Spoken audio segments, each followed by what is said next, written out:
الحمد لله رب العالمين وبه نستعين على أمور الدنيا والدين والصلاة والسلام على رسوله الأمين المبعوث رحمة للعالمين وعلى آله وصحبه أجمعين ثم أما بعد. Alhamdulillah, dengan taufik Allah Subhanahu wa taala kita dapat berjumpa kembali di majlis ilmu ini bagi membaca kitab Riyadhus Shalihin yang telah dikarang oleh Imam An-Nawawi, semoga Allah merahmatinya. Kita masih lagi di bab kewajiban berzakat ya. Ya. Okey, hadis nombor yang ke-4 dalam bab ini ya. Baik. Dari Ibnu Umar ya. Ya. Baik. Bismillahirrahmanirrahim. Wa 'an Ibnu Umar radhiyallahu anhuma qala, daripada Ibnu Umar, yakni namanya Abdullah bin Umar radhiyallahu anhuma, dan beliau seorang sahabat dan ayahnya juga Umar adalah seorang sahabat. Maka di sini ada kalimah anhuma, semoga Allah meridai keduanya. Qala, beliau berkata, qala Rasulullah sallallahu alaihi wasallam. Rasulullah sallallahu alaihi wasallam bersabda, umirtu, aku diperintahkan, an uqatilan nas, untuk memerangi manusia, hatta yashhadu an la ilaha illallah, sehingga mereka bersaksi bahawa tidak ada ilah yang hak kecuali Allah Subhanahu wa ta'ala, wa anna Muhammadan Rasulullah, dan bahawa Muhammad itu adalah pesuruh atau utusan Allah, wa yuqimus salah, dan mendirikan salat, wa yu'tuz zakah, dan menunaikan zakat. Fa idza fa'alu dzalika, apabila mereka melakukan itu semua, asamu minni dima'ahum wa amwalahum, maka mereka telah melindungi darah dan harta mereka dariku, illa bihaqqil Islam, kecuali dengan hak Islam, wa hisabuhum 'ala Allah, sementara hisab mereka terpulang kepada Allah Subhanahu wa ta'ala. Hadis muttafaqun alaih, yakni telah berittifaq akan kesahihan hadis ini Imam Al-Bukhari dan juga Imam Muslim serta yang lainnya. Hadirin dan hadirat, Al-Imam An-Nawawi rahmatullahi alaihi menukilkan hadis ini dan meletakkannya di dalam bab zakat ini kerana ada kalimah wa yu'tuz zakah,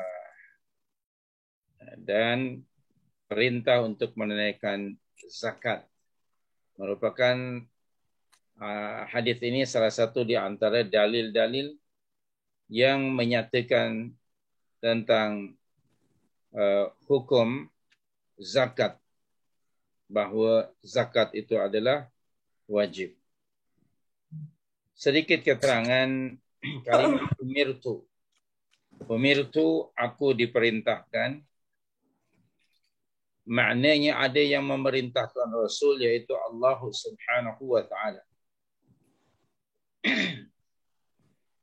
Rasulullah sallallahu alaihi wasallam, beliau sendiri diperintah Allah, diperintahkan Allah untuk melakukan sesuatu. Artinya apa yang dibawa oleh Rasulullah itu datang daripada sisi Allah, bukan dari pandangan dan pendapat Rasul sendiri. Ya, sallallahu alaihi wasallam. Rasulullah sebagai seorang yang makmurun. Mim ada alif, alifnya itu ada hamzah. Mim baris atas, hamzah baris mati, mim waw ra, makmurun. Maknanya orang yang diperintah, yang kena perintah. Siapa amirnya? Siapa yang memerintahnya? Yang memerintahnya adalah Allah Subhanahu wa taala. Banyak sekali di dalam Al-Quranul Karim perintah ayat seperti kalimah umirtu ini. Sekedar contohlah, saya bagi satu saja. Ayat yang biasa kita baca sebagai salah satu di antara doa iftitah kita. Yaitu pada surah yang ke-6 ayat 162 dan 163. Di ayat yang ke-163 Allah berfirman, A'udzubillahi minasyaitonirrajim. Apa bunyi ayatnya?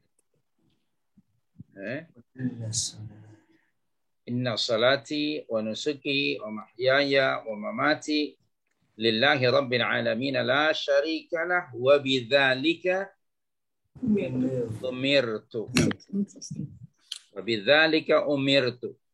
Dengan yang demikian itu yaitu menjadikan salatku, nusukku, hidup dan matiku untuk Allah itu adalah aku diperintah oleh Allah. Dan di situ wa ana awwalul muslimin. Wa ana dan aku yakni Rasul adalah orang yang pertama sekali tunduk, patuh, taat pada perintah Allah Subhanahu wa taala. Maka kemudian perintah-perintah Allah kepada Rasulullah itu diperintahkan Rasul untuk disampaikan kepada umatnya, kepada seluruh manusia dan kepada umatnya. Jadi Rasulullah itu tidak akan memerintahkan manusia dan umatnya, melainkan Rasul sendiri telah diperintah oleh Allah dan telah melaksanakan apa yang diperintah itu. Jadi supaya Rasulullah tidak termasuk dalam kelompok ulama-ulama Yahudi dan Kristen yang menganjurkan orang ramai untuk beriman kepada Rasul dan apa yang dibawanya, sedangkan mereka sendiri tidak beriman. Itu pada surah Al-Baqarah ya. Ayat yang ke 44 kalau tidak salah. Allah ada berfirman di situ, A'udzubillahi minasyaitonirrajim. Ata'muruna an-nasa bil birri wa tansawna anfusakum wa antum tatluna al-kitab afala ta'qilun. Ya, surah yang kedua ayat 44. Patut ke, wajar ke kamu menyuruh manusia, orang ramai, supaya melakukan kebaikan, sedang kamu sendiri lupa akan diri kamu sendiri. Padahal semua kamu membaca kitab Allah. Tidakkah kamu berfikir dalam bahasa ibunda kita, cakap tak serupa bikin. Nah, Allah melalui firman-Nya ini menempelak sikap ulama-ulama Yahudi yang menyuruh, menganjurkan pengikutnya untuk beriman kepada kerasulan Rasulullah dan apa yang dibawanya, sedangkan mereka sendiri tidak beriman. Maka Allah cerca, Allah cela, Allah condemn sikap seperti itu. Nabi tidak punya sikap seperti itu. Apa yang dia cakap, dia buat. Itu cakap dan buat. Kepada kita, orang-orang yang beriman, kita juga ditegur oleh Allah. Bukan hanya ulama-ulama Yahudi. Coba baca surah 61, ayat 2 dan 3.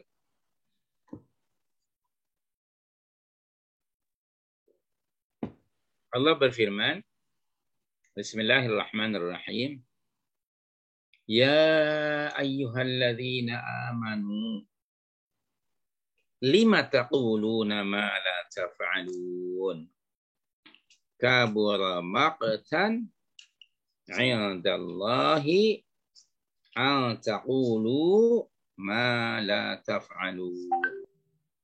Surah As-Saff, surah 61, ayat 2 dan 3. Melalui ayat yang mulia ini, Allah menegur kita. Apa kata? Wahai orang-orang yang telah beriman, mengapa kamu mengatakan sesuatu yang tidak kamu lakukan? Itu sangat dibenci di sisi Allah jika kamu mengatakan sesuatu yang tidak kamu lakukan. Nampaknya orang tua kita faham betul kehendak Allah di sebalik ayat ini, maka keluarlah tadi dalam bahasa kita. Apa dia?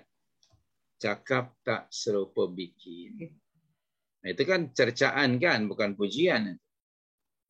Nah, jadi sekali lagi kita balik pada hadis tadi, umirtu. Aku diperintah oleh Allah. Apa perintah Allah kepada Nabi sallallahu alaihi wasallam di dalam hadis yang mulia ini? Aku diperintahkan untuk memerangi manusia. Nah, yang taat atas titah perintah Allah seperti mana tadi pada surah 6 ayat 163 tadi kan.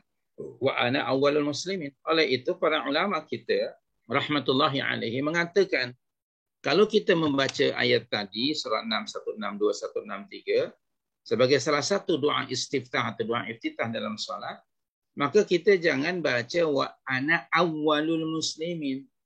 Tetapi bacanya apa? Wa ana minal muslimin. Nah, itu. So, kita bukan orang yang pertama kan?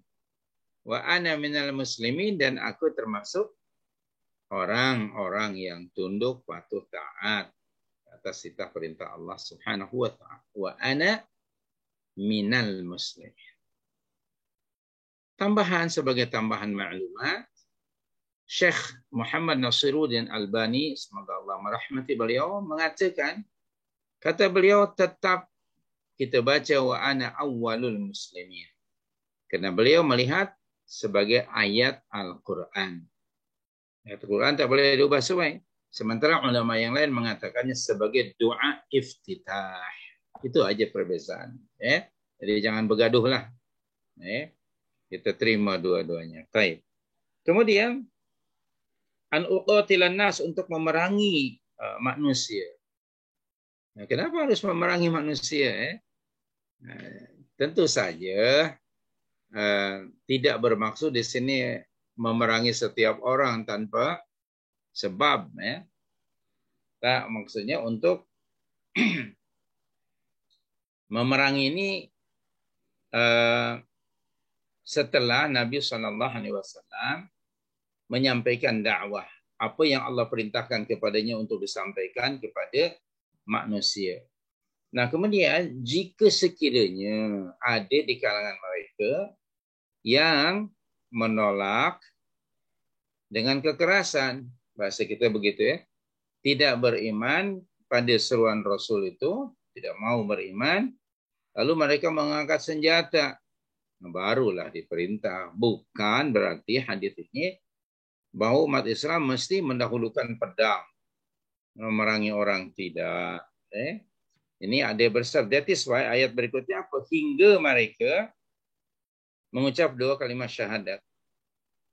Asyhadu an la ilaha illallah wa anna Muhammadar Rasulullah. Nah, ini penting dalam menyeru orang, siapa sasarannya? Sasarannya ialah non-muslim. Dalam bahasa kita hari inilah orang-orang musyrikin. Ajak dan seru mereka kepada tauhidillah, ibadatullah wahdahu la syarikalah tadi. Okay? Dan berarti yang diajak itu orang-orang musyrikin, orang-orang yang menduakan Allah. Okey? Ajak mereka kepada tauhidillah, kepada ibadatullah, kerana mereka percaya, mengimani dan menyembah Tuhan-Tuhan selain daripada Allah. Itu secara ringkas begitu. Kedua, syahadah yang kedua iaitu syahadatul amal. Kalau tadi syahadatul tauhid, wa asyhadu anna Muhammadar Rasulullah, itu syahadatul amal. Artinya kalau mereka sudah mengimani Allah Subhanahu wa taala, lalu menerima titah perintah Allah, yakni dalam bentuk apa? Menjalankan perintahnya dan meninggalkan larangannya, untuk melaksanakan perintah Allah dan meninggalkan larangannya itu mesti mengikuti petunjuk, ajaran, contoh dan teladan yang telah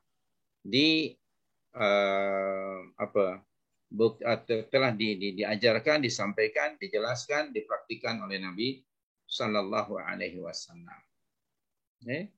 Jadi ini dua kalimah ini, syahadatain, merupakan miftah atau kunci Islam. Apabila orang non-Muslim mengucap syahadatain, dua kalimah syahadat, maknanya dia seorang Muslim. Okey? Nah, kemudian setelah mengucap syahadatain, yang itu merupakan kunci seorang itu Muslim. Jadi seorang itu Muslim, dia tidak boleh sekadar mengaku, Tidak, dia mesti mengucap dua kalimat syahadat itu. Okey. Bila orang sudah mengucap syahadat, musyrik, jadi seorang Muslim. Okey. Kemudian Islam itu ada tuntutannya, ada konsekuensinya. Bila orang mengucap syahadatain, maka dia mesti tunduk, patuh, ikut pada peraturan-peraturan, disiplin, undang-undang Islam yang dia perakui dan dia perlu. Itu konsekuensinya. Okey.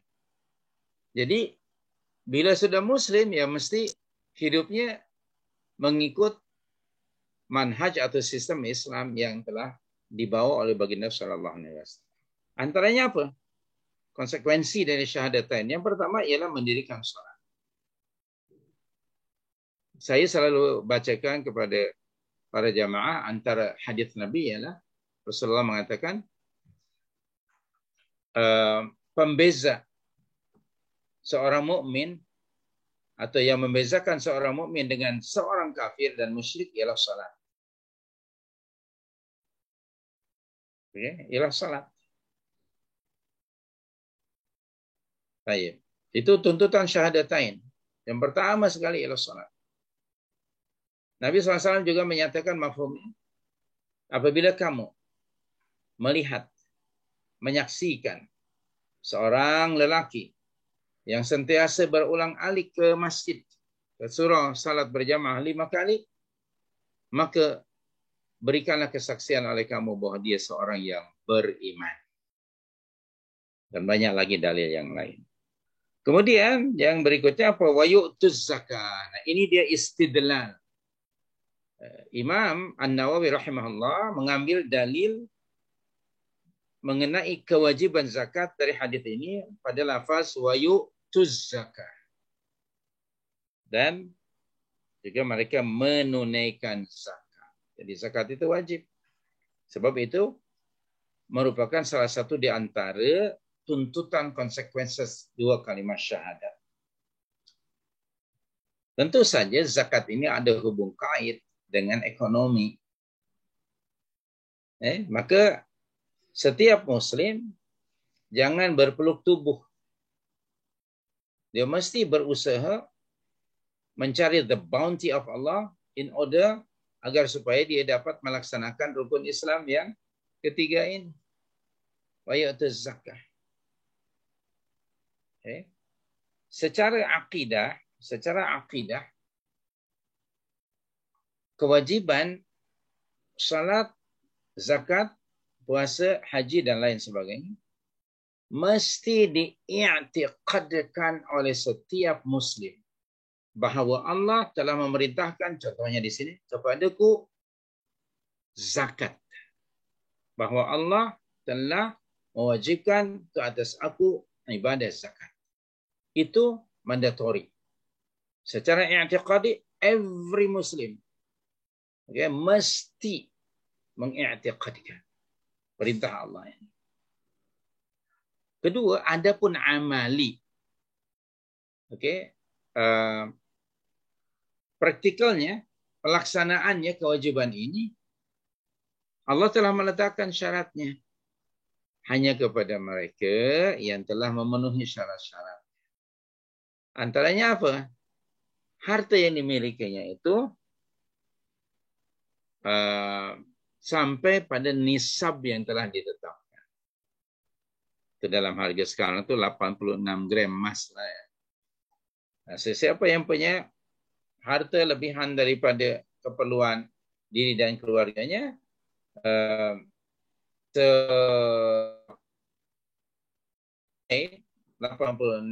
gram emas itu, maka berarti dia sudah memiliki harta yang telah mencapai nisab dan wajib dikeluarkan zakat. Tetapi realitinya ada, bahkan mungkin ramai umat Islam yang tidak berkemampuan. Ada yang miskin, ada yang fakir. Nah, bagi orang miskin dan fakir, mereka tidak mereka tidaklah berdosa sekiranya mereka tidak dapat melaksanakan ibadah zakat ini. Saya ulang, seorang mukmin muslim aqil baligh, ada harta, tapi harta itu tidak mencukupi. Katakanlah dia seorang fakir, seorang miskin. Lalu dia meninggal dunia dalam keadaan tidak pernah mengeluarkan atau membayar zakat. Berdosa tak? Dia tidak berdosa. Itu dalam konteks pelaksanaannya. Tapi i'tiqadnya wajib setiap orang. Mengiktikadkan kewajiban zakat. Adapun pelaksanaannya, sesiapa yang telah memenuhi syarat-syarat yang ditetapkan oleh Allah melalui lisan Rasulullah SAW. Jadi kalau dia seorang fakir dan miskin meninggal dunia, tidak pernah seumur hidupnya membayar zakat, dan dia tidak berdosa. Okay, itu pahami antara i'tiqadi dan amali. Okay. Jadi kewajiban ini zakat hanyalah ke atas orang-orang yang mengucap syahadatain, yakni terhadap orang muslim. Maka di sebalik zakat sebenarnya Allah mendorong, memotivasi setiap mukmin untuk menjadi seorang mukmin yang cerdas lagi cergas, yang aktif dalam mencari karunia Allah. Bahkan banyak ayat di dalam Al-Quran perintah daripada Allah untuk mencari the bounty of Allah. Sebagai contoh di surah yang ke 62 ayat yang ke-10, Allah berfirman, Bismillahirrahmanirrahim, فَإِذَا قُضِيَتِ الصَّلَاةِ فَانْتَشِرُوا فِي الْأَرْضِ وَابْتَغُوا مِنْ فَضْلِ اللَّهِ. Itu ayat surah 62 ya, surah Al-Jum'ah. Surah Al-Jum'ah ayat yang ke-10. Apabila salat Jumat telah selesai dilaksanakan, maka maka bertebaranlah kamu di muka bumi dan carilah kurniaan Allah. Dan carilah kurniaan Allah. Itu kalimatnya. Wadhkurullaha katsiran la'allakum tuflihun. Subhanallah. Jadi dalam mencari the bounty of Allah itu termasuk zikrullah. Jadi umat Islam ini masih menjadi umat yang cerdas dan cergas. Aktif. Umat Islam, setiap individu hendaknya berusaha untuk menjana ekonomi. Baik itu pribadinya, keluarganya, atau untuk masyarakat. Nah, untuk pribadinya tadi hingga tujuannya agar ia dapat melaksanakan perintah Allah berupa apa? Zakat. Nah, jadi di sebalik kewajiban zakat sebetulnya memotivasi agar umat Islam menjadi umat yang rajin dan menguatkan ekonomi hingga dia dapat melaksanakan perintah. Nah, di surah yang lain saya bagi satu lagi ayat. Surah 67 ayat 15. Ada surah Al-Mulk ayat yang ke-15. Allah berfirman, Bismillahirrahmanirrahim. Huwallazi ja'ala lakumul arda dzalula. Dialah yakni Allah yang menjadikan bumi untuk kamu yang mudah dijelajah. Famshu fi manakibiha. Maka berjalanlah kamu di segenap pelusuknya. Wa kulu mir rizqih. Serta makanlah sebagian daripada rezekinya. Wa ilaihin nusyur. Dan kepadanya kamu akan kembali setelah dibangkitkan.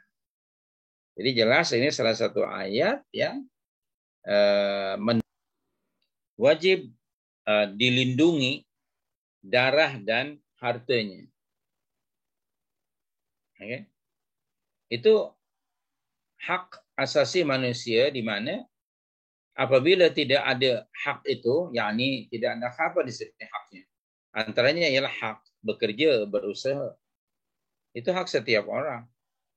Hak memiliki dan menggunakan harta itu hak. Itulah human right, hak manusia. Nah, yang namanya hak manusia itu sesuatu yang jika tidak ada dia bukan manusia, memerangi. Orang-orang yang ada di Bahrain sekarang, pantai timur lah, yang sengaja tidak mau membayar zakat kepada Abu Bakar radhiyallahu anhu. Jadi inilah dia hak asasi manusia, hak untuk hidup, hak untuk memiliki harta dan menggunakannya. Kemudian wa hisabuhum 'ala Allah, dan hisabnya terserah kepada Allah, terpulang pada Allah. Artinya tentang hisab, pahala dan dosa tentang hisab itu hak Allah. Nabi sendiri tidak tahu. Nabi hanya diperintah untuk melaksanakan pelanggaran yang dilakukan oleh orang Islam terhadap ketetapan-ketetapan Allah Subhanahu wa taala yang menyebabkan halal darah mereka. Okay? So, ini salah satu di antara hak manusia, hak insan ya. Wa hisabuhum, tentang hisab serahkan pada Allah. Urusan pahala dan dosa itu ketetapan Allah. Atau ada keterangan dari hadis Rasulullah yang sahih. Kita terima apa adanya. Okay? Urusan orang itu akan masuk syurga ke neraka bukan urusan kita. Itu ketetapan Allah Subhanahu wa taala. Okay? We have no right untuk mengatakan bahawa orang itu confirm dia ahli syurga. Orang itu confirm dia ahli neraka. No. That is not our authority. Itu punya Allah, punya kuasa. Jadi serahkan kepada Rasulullah, terpulanglah kepada Allah hisabnya. Setelah dilaksanakan undang-undang tadi yang ditetapkan oleh Allah, sama ada mereka dimaafkan atau tidak dosa mereka oleh Allah Subhanahu wa taala, terserah kepada Allah. Jadi ada hak untuk agama ini, apabila dilanggar maka dilaksanakan hudud min hududillah. Jadi sekali lagi Imam An-Nawawi merujuk hadis ini kerana ada lafaz wa yu'tuz zakat. Berikutnya daripada Abu Hurairah radhiyallahu anhu, qala lamma tufiya Rasulullah sallallahu alaihi wasallam kana Abu Bakar radhiyallahu anhu wa kafara man kafara min al-Arab, faqala Umar radhiyallahu anhu kaifa tuqatilu an-nas? Wa qala Rasulullah sallallahu alaihi wasallam umirtu an uqatila an-nas hatta yaqulu la ilaha illallah. Faman qalaha faqad 'asama minni malahu wa nafsahu illa bihaqqihi wa hisabuhu 'ala Allah. Faqala Abu Bakar, wallahi la uqatilanna man farraqa baina as-salati waz-zakah fa inna az-zakata haqqul mal wallahi law mana'uni 'iqalan kanu yu'addunahu ila Rasulillah sallallahu alaihi wasallam laqataltuhum 'ala man'ihi. Qala Umar radhiyallahu anhu, fa wallahi ma huwa illa an ra'aitu Allah qad syaraha sadra Abi Bakr lil-qital fa'araftu annahu al-haqq. Muttafaqun alaih. Tadi saya sudah sentuh substan hadis ini, ya. Daripada Abu Hurairah radhiyallahu anhu, beliau berkata, semasa baginda sallallahu alaihi wasallam wafat dan Abu Bakar radhiyallahu anhu telah menjadi khalifah Rasul yang pertama, ramai di antara umat Islam yang murtad. Lalu Umar radhiyallahu anhu berkata kepada Abu Bakar, bagaimana engkau akan memerangi orang-orang itu? Padahal Rasulullah sallallahu alaihi wasallam telah bersabda, aku diperintahkan untuk memerangi manusia, sehingga mereka mengatakan la ilaha illallah. Barang siapa mengatakannya, maka dia telah melindungi harta dan dirinya dariku, kecuali dengan hak Islam. Sedangkan hisabnya terserah kepada Allah. Mendengar itu Abu Bakar radhiyallahu anhu berkata, demi Allah, aku akan memerangi orang yang memisahkan antara salat dan zakat. Karena sesungguhnya zakat adalah hak harta. Demi Allah, seandainya mereka menghalang-halangiku dari tali kekang unta yang dulu mereka pernah menyerahkannya kepada Rasulullah SAW, niscaya aku akan tetap memerangi mereka karena penolakannya itu. Umar bin Khattab radhiyallahu anhu berkata, demi Allah, tidak ada lain kecuali aku telah melihat bahawa Allah Subhanahu wa taala telah melapangkan dada Abu Bakar untuk berperang, maka aku mengetahui bahawa ia adalah hak atau benar. Jadi tindakan Abu Bakar ini benar sesuai dengan apa sunnah Nabi sallallahu alaihi wasallam. Siapa yang memisahkan antara salat dengan zakat, dia sudah murtad, maka halal darahnya. Begitulah, ya. Di sini seorang pemimpin mesti punya apa? Pengetahuan tentang Islam dan kefahaman yang benar serta melaksanakannya. Okay? Dalam konteks dunia kita hari ini, pemimpin kita mesti adalah penasehat dalam bidang syariat. Kalau dia tidak tahu, tanyalah kepada orang yang memang pakar atas perintah Allah, fas'alu ahla dzikri in kuntum la ta'lamun. Dan Abu Bakar di sini atas sifat apa? Atas sifatnya sebagai khalifah Rasul untuk melaksanakan syariat Allah, mengaplikasikan, bahkan mentanfidz, melaksanakan perintah-perintah Allah, antara lain melaksanakan hukum-hukum jenayah yang ditetapkan oleh Allah Subhanahu wa taala. Ini salah satu di antara kewajiban pemerintah. Tapi pada zaman Safwan ini, mana ada negara yang melaksanakan? Okay? Mana ada? Kecuali adalah Saudi. Dulu-dulu, saya tak pasti sekarang. Orang yang murtad, halal darahnya. Orang yang berzina disabitkan kesalahannya, direjam. Orang yang membunuh orang lain, ya dibunuh. Bagaimana di negara lain? Kan kita tidak melaksanakan. Maka huru hara lah yang berlaku. Kacau bilau masyarakat. Karena tidak dikuat kuasa. Padahal salah satu di antara tanggung jawab pemerintah Muslim yang telah ditetapkan oleh Allah dalam surah yang ke-22 ayat 41, surah Al-Hajj ayat 41. Bismillahirrahmanirrahim. Alladzina immakkannahum fil ardi aqamus shalah. Yang kedua apa? Wa atawuz zakat. Wa amaru bil ma'ruf wa nahawu 'anil munkar. Itu ayat. Yaitu orang-orang yang apabila kami anugerahkan kepadanya kuasa sebagai pemerintah, maka kewajiban mereka yang pertama apa? Mendirikan salat. Betul tak? Yang kedua apa? Mengeluarkan zakat. Yang ketiga, wajib pemerintah mengajak rakyatnya kepada perkara yang baik, yang ma'ruf. Dan wajib mencegah kemungkaran. Coba perhatikan realiti yang ada. Apa dilaksanakan? Menurut saya ya tidak. Ada orang Islam di negara kita yang tidak sholat. Lalu apa kuat kuasa pemerintah dalam hal ini?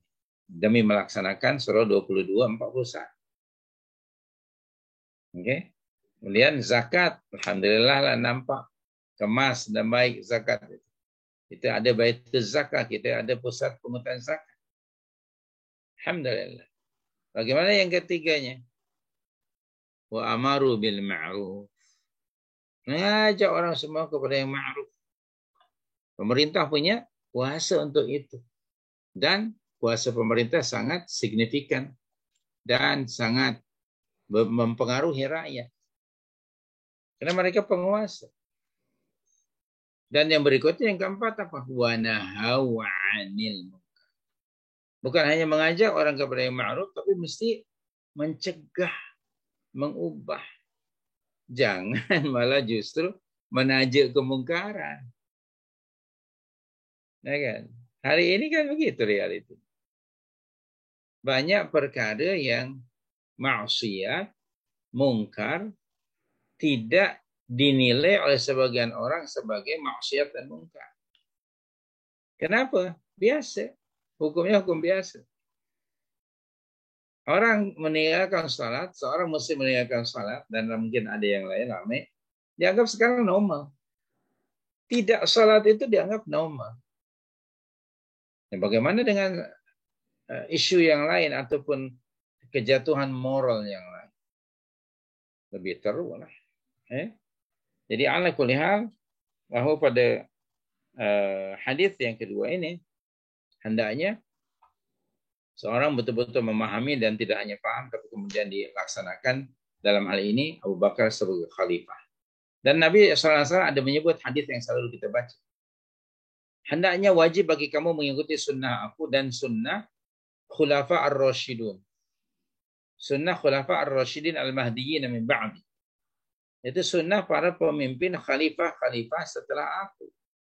Kalau merujuk khalifah dalam konteks pemerintahan selepas Rasul, ada 4. Tapi kalau khalifah dalam arti kata sebagai penguasa, ya hingga hari ini. Okay?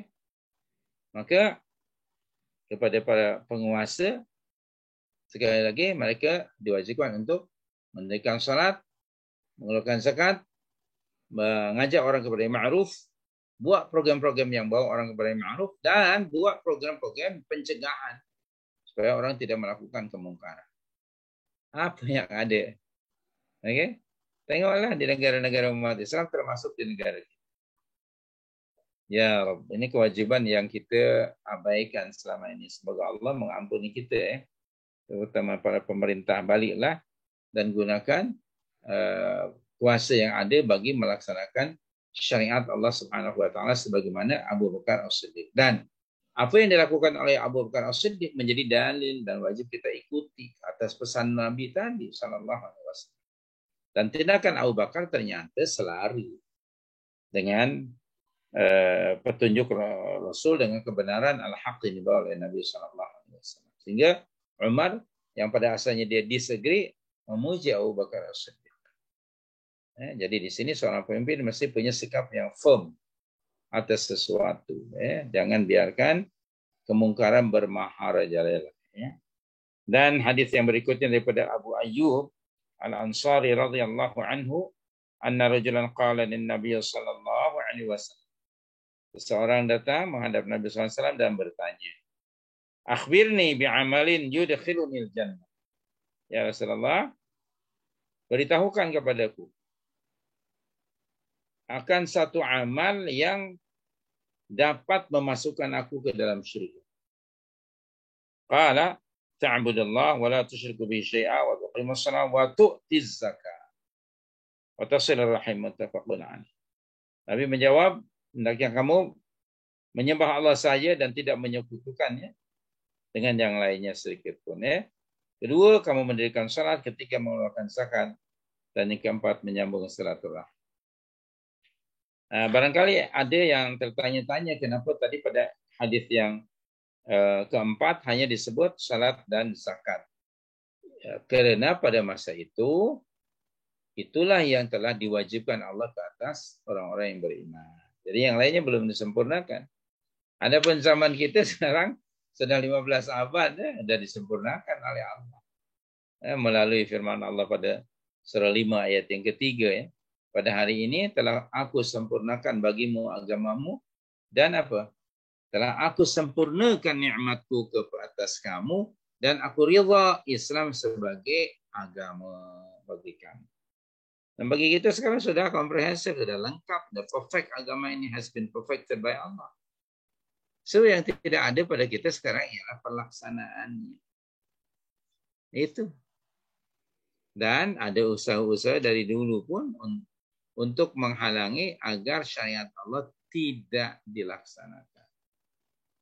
Allahu Akbar. Masih jauh sekali kalau kita nak bincang. Kemudian orang ini bertanya tadi tentang akhbirni, bi'amalin yudkhulina jannah. Allahu Akbar. Kadang-kadang begini ya. Kadang-kadang ya. Pertanyaan seseorang itu sedikit sebanyak menggambarkan level of thinking and also understanding.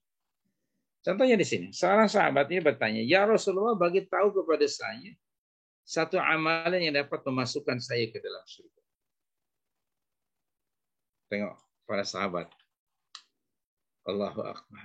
Semua kita nih tanpa kecuali menginginkan, mengharapkan surga Allah, dimasukkan ke dalam surga. Semua kita. Oke? Tak terkecuali. Karena itu salah satu di antara matlamat yang kita mesti capai. Ingat ya, kita ini, asal kita nih penduduk surga. Jangan lupa itu.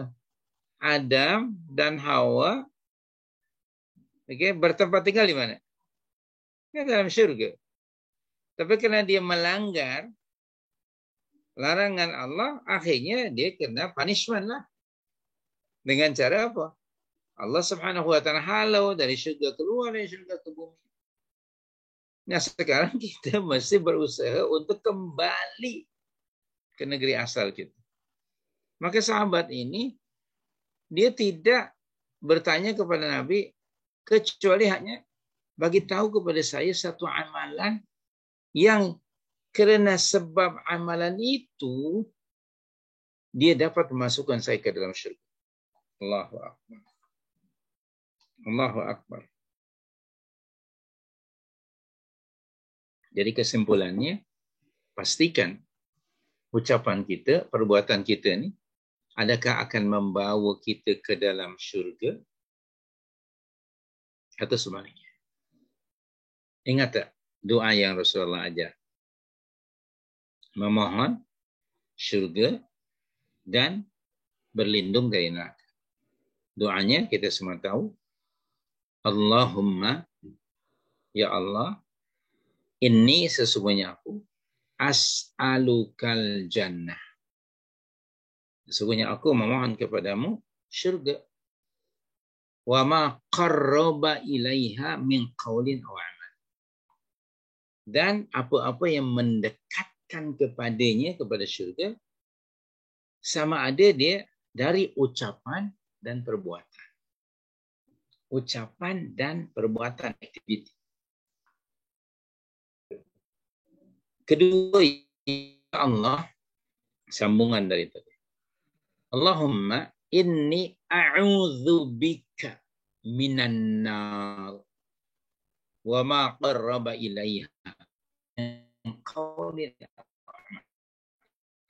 Allah, sesungguhnya aku berlindung kepadamu dari neraka dan apa-apa yang akan menyebabkan aku terjerumus atau dihumbankan di azab dalam neraka, sama ada dia berupa ucapan dan juga perbuatan atau amalan. Jadi sahabat ini dia beramal itu tujuannya bukan sekedar beramal, amalan yang berkualiti. Kadang-kadang minta maaf ya, ada di antara kita mau kepada numbers, bilangan, quantity rather than quality. Pastikan amalan yang kita lakukan itu menjadi sebab kita dimasukkan Allah ke dalam syurga.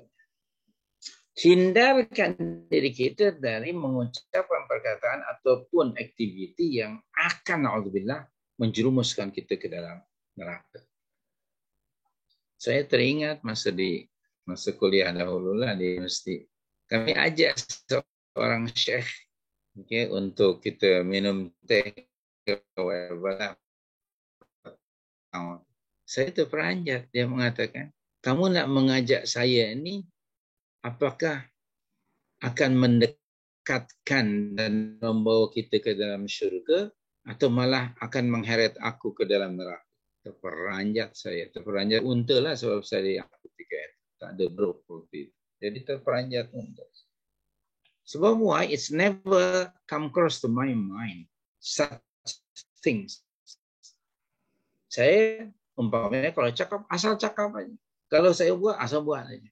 Tidak pernah terfikir apa yang aku akan ucapkan ini, adakah dia akan membawa aku ke dalam syurga? Atau malah sebaliknya, na'udzubillah. Apa yang aku kerjakan, yang aku buat ini, adakah akan membawa saya lebih hampir ke dalam syurga atau sebaliknya? Jadi sahabat ini bertanya apa? Bagi tahu kepada saya ya Rasulullah, satu amalan dalam Islam yang akan memasukkan dengannya itu, dengan sebab itu memasukkan saya ke dalam syurga. Allahu Akbar. Ini gambaran kualiti sahabat itu, iman, amal, tapi amalan yang memang akan membawa ke dalam syurga. Saya percaya kita jarang come cross dan terfikir dalam hati kita. Kita kalau asbun, orang Jakarta asbun, asal bunyi, cakap tu asbun. Tak ada fikir apa. Kalau kemudian aktiviti asal buat saja. Oh, apa begitu? Jom bang, jom. Gitu. Tanpa fikir itu. Apa syurga, ucapan dan perbuatan. Itu malah sebaliknya, na'udzubillah. Seorang itu ba'da takdir Allah. Sebab seseorang itu masuk ke dalam syurga atau ke neraka, iyalah karena sebab amalan, karena sebab ucapan. Okay? Nah, tengok di sini. Apa jawaban Nabi sallallahu alaihi wasallam? Yang pertama sekali ialah ta'budu, beribadah, tunduk, patuh, taat, menyembah Allah sahaja. Jadi, apa maknanya di sini? Kunci syurga ialah tauhid. Baginda SAW menyatakan maupun sebuah hadis, la ilaha illallahu miftahul jannah. Lafaz la ilaha illallah, tauhid itu adalah kunci syurga. Tapi baginda kemudian mengatakan begini, ketahuilah sesungguhnya bagi tiap-tiap kunci itu ada giginya. Yang tengah pegang kunci, saya tak ada. Tengok bagaimana kunci. Kunci mesti ada giginya. Baru boleh dibuka. Kalau tak ada giginya, tak boleh dibuka. Nah, apa dia yang dimaksud dengan asnan, gigi, kalimat tauhid itu? Setelah tadi mentauhidkan Allah. Tentu yang berikutnya salat dan sebagainya. Kemudian kamu tidak boleh menyekutukannya dengan sedikit pun dengan yang lain. Barangkali saya pernah katakan sebelum ini, menurut para ulama saya hanya menyampaikan. Di dalam Al-Quran, tiap kali disebut tauhidillah, maka akan diikuti dengan lawan kepada tauhid, yaitu syirik. Saya bagi contoh surah 4:36. Contoh surah 4:36. Allah berfirman, wa'budullah wa la tusyriku bihi syai'ah.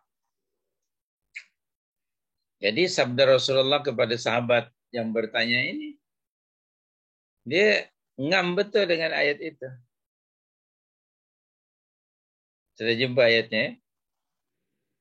Ibadatilah oleh kamu akan Allah dan jangan kamu menduakannya dengan sesuatu apapun. Oke? Jadi hadis ini yang pertama sekali ialah mesti mentauhidkan Allah dan tidak menyekutukannya. Maka orang yang mentauhidkan Allah, niscaya dia masuk syurga. Banyak ayat di dalam Quran atau hadis. Yang pertama dan utama ialah tauhid, akidah. Sebelum ibadah, akidah. Sebelum syariat, akidah. Anta'budallah wa la tusyrika bihi syai'an. Yang kedua, kita mesti tahu apa itu syirik. Okey? Ada berapa jenis syirik? Bagaimana sebab-sebabnya? Kenapa berlaku syirik? Bagaimana nak menghalangi, menghindarkan diri kita dari perbuatan syirik? Kan kita selalu berdoa dengan doa yang Rasulullah pun berdoa dan Rasulullah ajar kita doanya apa? Allahumma inni a'udzubika an nusyrika bika syai'an na'lamu wa nastaghfiruk lima la na'lam. Ya Allah, sesungguhnya kami berlindung kepadamu ya Allah dari menyekutukan engkau dengan sesuatu apapun yang kami sedari, kami ketahui. Dan kami berlindung kepadamu ya Allah. Dan kami memohon keampunanmu ya Allah dari sesuatu yang kami tidak ketahui. Kalau Nabi sendiri berdoa dengan doa itu memohon perlindungan dari perbuatan syirik, maka kita lebih lagi memerlukan daripada Nabi sallallahu alaihi wasallam. Okey? Jadi sekali lagi tadi anta'budallah wa la tusyrika bihi syai'an. Maka ada di dalam surah Al-Baqarah ya, orang mukmin betul-betul mukmin lah ya, dinyatakan oleh Allah pada surah Al-Baqarah ayat 150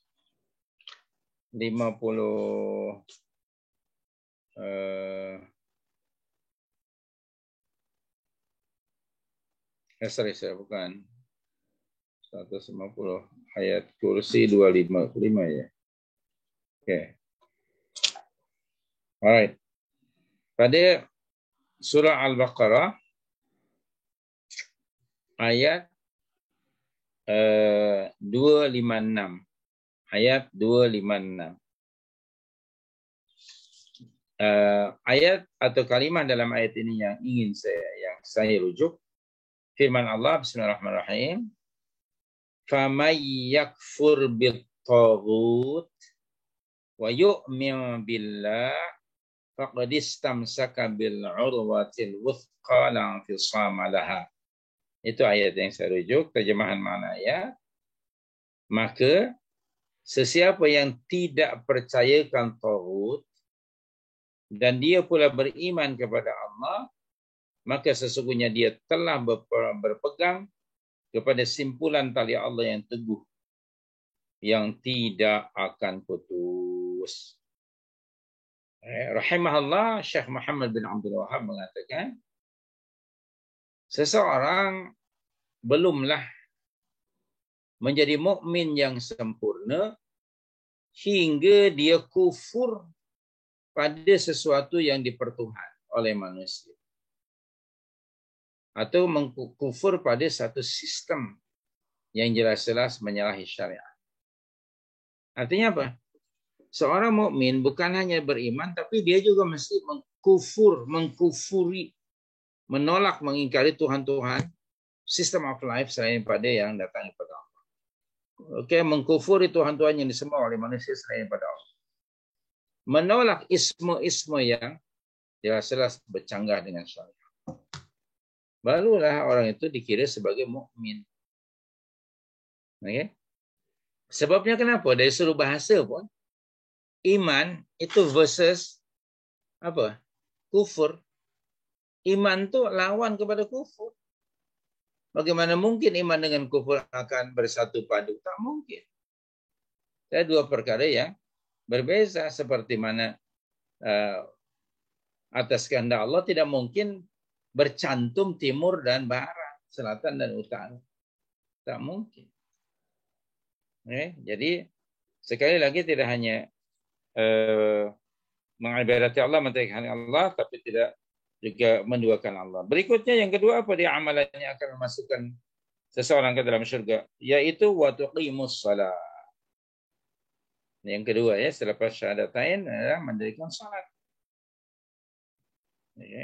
Yang ketiga, nah ini dia istidlalah atau dalilnya, wa tu'tiz zakat. Dan kamu membayar ataupun menunaikan zakat. Dan yang ketiga, yang keempat, wa tasilur rahim, dan menyambung tali silaturahim. Jadi ada 4 amalan yang akan memasukkan seseorang ke dalam syurga. Yang pertama apa? Tauhidillah, aqidatut tauhid. Ini yang pertama dan utama, aqidah. Okey. Tayyib, itu yang pertama, sebab dia sebagai foundation. Kedua, mendirikan salat. Ketiga, mengeluarkan zakat. Dan keempat, silaturahim. Subhanallah, very simple jawaban Nabi SAW pada orang yang bertanya itu. Dan sungguh bertuah menurut saya lah orang yang bertanya itu. Sebab mungkin ketika itu, mungkin ya, apa yang diperintahkan Allah ke atas orang mukmin after syahadah hanya apa? Salat dan zakat. Pada masa itulah maka disebut di sini setelah akidah, mendirikan salat dan melakukan zakat, dan yang terakhir apa? Silaturahim.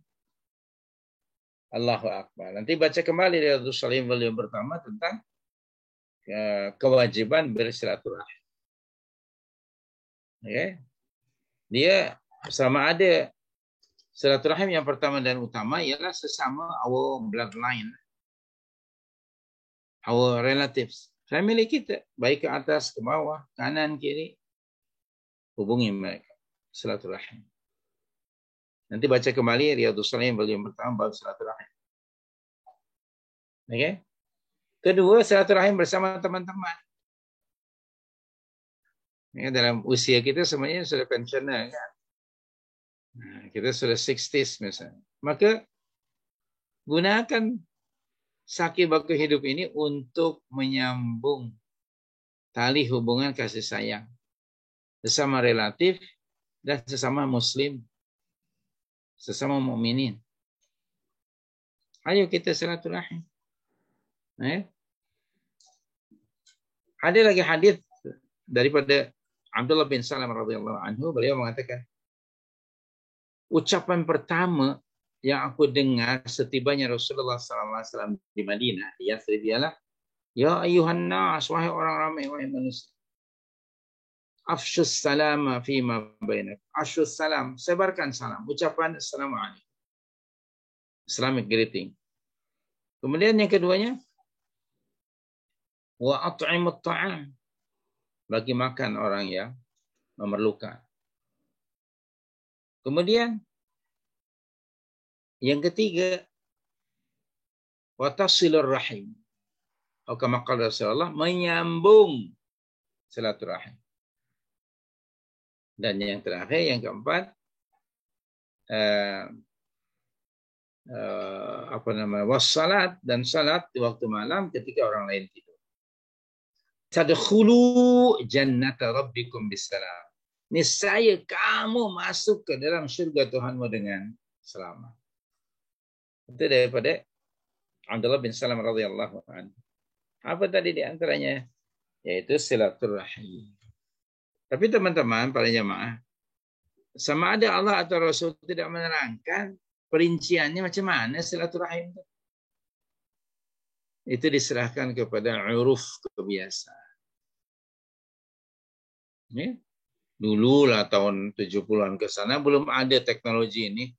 Handphone dan lain sebagainya. Silaturahim itu face to face.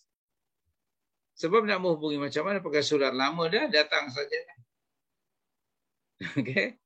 Subhanallah, dulu tu orang tua kita rajin sekali bersilaturahim.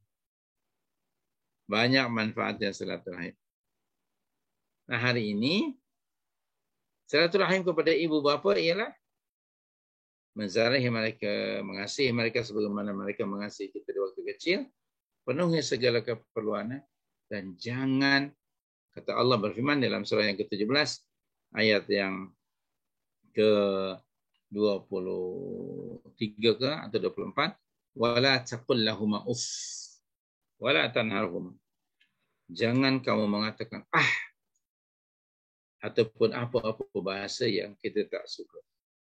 Kalau ibu dan bapa kita menyeru, kalimat cis, itu semuanya kalimat yang sangat pendek, apalagi lembut, ya, tidak kasar, tetapi itu haram kepada ibu bapa. Jadi silaturahimnya jangan mengucapkannya. Mereka sekarang ibu bapa kita sudah berusia. Cara silaturahimnya selain daripada kita hubungi dengan telepon, dengan handphone, WhatsApp, ziarahi secara fizikal. Kita tidak mau mendengar ada alasan. Mak, saya sibuk lah, Mak. Tak. Ingat, dulu kita pernah baca mafhum hadis. Allah telah menunjukkan jalan menuju syurga bagi seseorang, yaitu ketika ibu bapanya masih hidup dan dia menjaganya. Allahu Akbar. Birrul walidain itu, ya. Jadi penting sekali silaturahim ini. Kemudian hadis berikutnya ini hampir samalah isinya. Nah, ini di sini seorang Arabi daripada Abu Hurairah radhiyallahu anhu, bahwa seorang Arab Badui datang kepada Nabi sallallahu alaihi wasallam lalu berkata, "Wahai Rasulullah, tunjukkanlah kepada saya satu amalan. Apabila saya mengerjakannya, saya akan masuk surga." Tengok. Macam tadi saya terangkan. Baginda bersabda, kamu menyembah Allah tanpa menyekutukannya sedikit pun, sama dengan yang tadi. Kedua, kamu mendirikan salatnya. Yang ketiga, membayar atau mengeluarkan zakat. Ini istidlalnya, ya, yang diwajibkan. Dan yang keempat, puasa di bulan Ramadan. Nah, mungkin Anda bertanya kan, kenapa tadi hanya salat dan zakat? Sebagaimana saya telah terangkan, pada masa itu baru itulah syariat Allah. Tapi di sini hadis ini sudah tambah lagi. Itu apa dia? Berpuasa di bulan Ramadan. Kemudian qala wallazi nafsi biyadihi la azidu ala hadza. Orang itu berkata, apa dia kata? Demi Allah yang jiwa ke atas ada di tangannya, saya tidak akan menambah lebih dari itu. Allah. Cukup sampai Anda masuk syurga, laksanakan saja ini. Itu apa?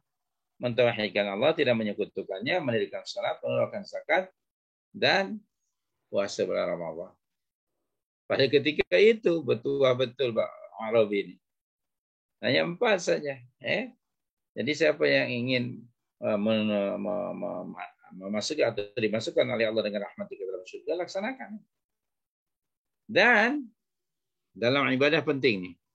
Seperti kata Badawi apa tadi? Dia mengatakan, saya tidak akan menokok tambah. Cukup dengan itu saja. Jadi jangan sekali-kali menambah syariat Allah Subhanahu wa taala. Cukup yang Rasulullah ajarkan pada kita pun belum belum terlaksana dan terbuat semua. Kita bincang ni sunnah Nabi maknanya the life of Prophet, legal ways of Rasul. Itu pun masih banyak yang belum kita dapat laksanakan. Okey, jadi demikian orang itu dia kata saya tidak akan mendamai. Jadi jangan melakukan tambah ya dalam agama ini. Kita telah baca dahulu dalam hadis sebelum ini dalam volume yang pertama hadis Fatih Nawawi nombor yang kelima daripada Aisyah. Nabi SAW menyatakan kata Nabi, man ahdatha fi amrina hadza ma laysa minhu fa huwa raddun. He who innovates something in this matter of ours and Islam that is not of it will have it rejected. Ditolak oleh itu Bukhari dan Muslim. Sementara dalam version by Muslim, he who does an act which is not in agreement with our matter will have it rejected. Begitu. Jadi agama ini sudah has been perfected by Allah pada surah 5 ayat 3 tadi. Jadi jangan menokok tambah. Jangan tunjukkan Anda itu seorang yang sangat berinovasi. Okey, kalau Anda memang seorang yang sangat berinovasi, bukan dalam urusan agama, dalam urusan teknologi, silakan. Kalau Anda berinovasi. Okey, Anda ni orang yang sangat kreatif, silakan kreativiti Anda dalam urusan dunia, atau jangan masuk dalam urusan agama. Agama ini has been perfected by Allah Subhanahu wa taala. Jangan pokok tambah. Seperti mana Badawi ini. Dan ketika orang itu berpaling ataupun dia setelah bertanya dia pun pergi, maka Nabi SAW bersabda, sesiapa yang ingin melihat salah seorang ahli syurga, maka lihatlah kepada Badawi itu. Allahu Akbar.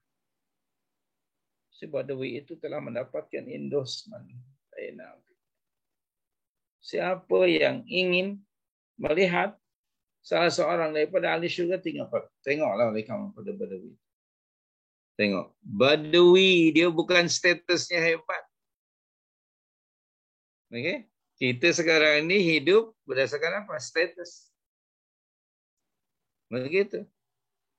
Pencapaian harta kita.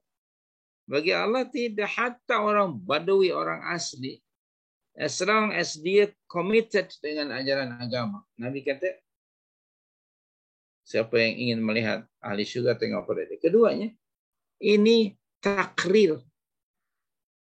Takrir ya. Nabi mentakrir, dia confirm, Allahu Akbar. Memberikan pengesahan bahwa orang itu ahli syurga. Apa dia amalan-amalannya? Ada tadi berapa? Menyembah Allah dengan tidak menduakannya, mendirikan salat, mengeluarkan zakat, puasa bulan Ramadan. 4 ketika itu. Allahu Akbar. Jadi para sahabat itu, mereka punya keistimewaan karena hidup sezaman dan berjumpa dengan baginda sallallahu alaihi wasallam. Kita kan tidak. Tapi do not worry ya. Sebab Nabi SAW pada satu ketika bersama para sahabatnya, Nabi macam merindukan. Dia kata, aku rindu dengan saudara-saudara. Sahabat kata, ya Rasulullah, bukankah kami saudaramu? Bukan. Kamu itu sahabat aku. Kalau begitu siapa ya mereka itu yang kau rindui, ya Allah? Ya Rasulullah, Siapa orang yang kau rindu? Mereka ialah umat aku yang akan datang selepas kamu. Mereka melaksanakan apa-apa yang kamu buat laksanakan hari ini. Sekalipun mereka tidak berjumpa dengan aku. Semoga kita termasuk orang-orang yang dirindui Nabi sallallahu alaihi wasallam. Bayangkan Bayangkan kita dirindui mertua aja happy-nya 3 suku mati.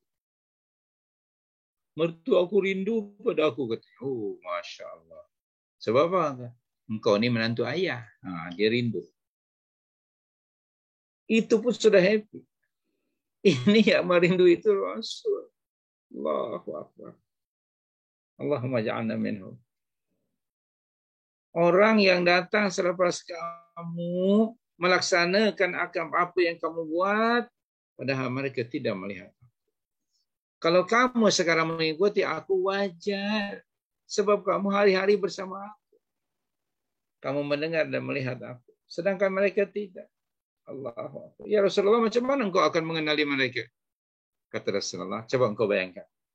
Di satu padang, banyak puluhan ratusan kuda. Tapi ada seekor kuda yang warna kulit kakinya putih. Dia saja. Satu itu. Nah, aku akan mengenali mereka melalui cahaya yang akan muncul dari muka mereka, tangan dan kaki mereka. Kita pernah baca dahulu tentang keutamaan wudu. Ingat itu. Jadi, subhanallahil karim, Nabi memberikan satu endorsement kepada orang itu. Dan yang terakhir untuk malam ini daripada Jari bin Abdullah radhiyallahu anhu, dia berkata, saya berbaiat kepada Nabi sallallahu alaihi wasallam, bersumpah setia untuk menegakkan yang pertama apa? Menegakkan salat, mengajarkan salat. Kedua, menunaikan atau membayar zakat. Ketiga, memberi nasihat sesama mukminin. Inilah baiat seorang sahabat Nabi, yaitu Jari bin Abdullah. Di sini disebut apa tadi? Adanya zakat. Itu kalau salat itu hak Allah, maka zakat ialah sebagai social responsibility lah istilah. Dan memberi nasihat. Jom kita saling menasihati. Sesama mukmin, wa tawassaw bil haqq wa tawassaw bis sabr, saling menegur. Okey? Kalau ada teman kita menegur, jangan kita sensitif. Alhamdulillah. Anda telah ditaufikkan oleh Allah punya teman yang peduli dengan Anda. Dia akan menegur, menasihati kita. Karena ada teman yang justru malah mungkin akan menjerumus. Cari teman-teman yang akan menasihati kita. Cari teman-teman yang akan mengingatkan kita bila kita lupa. Cari teman-teman yang akan meluruskan kita apabila kita bengkok. Cari teman-teman yang apabila kita malas, dia akan memberi motivasi kepada kita untuk menjadi manusia yang rajin. Jadi peranan seorang teman sangat signifikan. Jadi itulah saja hadis yang berikutnya yang panjang Anda baca sendiri. Sebab habis masanya kalau nanti panjang. Baik, jadi itu saja. Mungkin pada masa hadapanlah kita akan baca yang last kali. Wallahu a'lam. Aqulu qali hadza wa astaghfirullah. Pukul 9.39. Terima kasih. Kita mulai tadi pukul 8.10 ya. 1 jam 29 menit. Terima kasih. Aqulu qali hadza wa astaghfirullah. Terima kasih Ustaz.